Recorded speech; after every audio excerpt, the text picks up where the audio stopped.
जलशुद्धीकरण केंद्र 85% पूर्णत्वास. जालना शहरासाठी मोठा दिलासा. उपअभियंता राजेश बगळे यांची माहिती.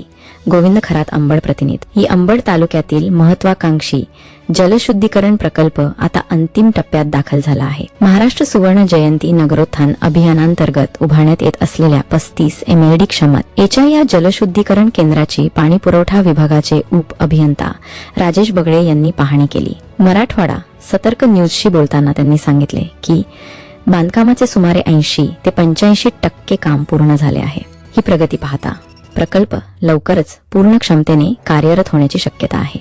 जालना शहरासाठी मोठी सुखद वार्ता. सध्या जालना शहरासाठी पाणी पुरवठ्याचा मुख्य आधार असलेल्या घाणेवाडी तलावावर मोठा ताण आहे. मात्र हा प्रकल्प सुरू झाल्यानंतर जायकवाडी धरणातून पाणी अंबड येथील या केंद्रात आणले जाईल आणि शुद्ध पाण्याचा पुरवठा थेट जालना शहराला केला जाणार आहे.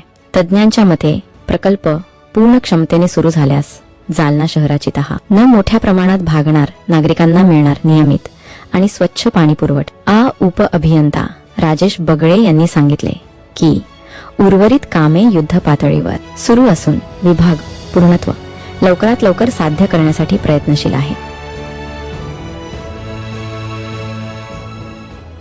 मी राजेश बगळे, पाणी पुरवठा उप अभियंता, मनपा जालना.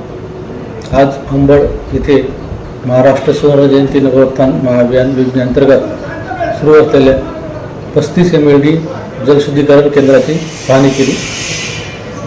सदर जलशुद्धीकरण केंद्राचे काम जवळपास 80 ते 85% पूर्ण झालेले आहे. फिनिशिंगवर सध्या प्रगतीपथावर आहे.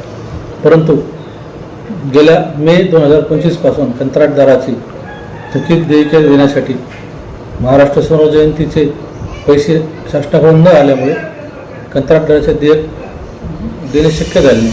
त्यामुळे कामाची थोडी गती मंदावली. परंतु सदरील कामाची मुदत जून 2026 पर्यंत आहे आणि दिलेल्या मुदतीत संबंधित कंत्राटदार हे काम पूर्ण करणार.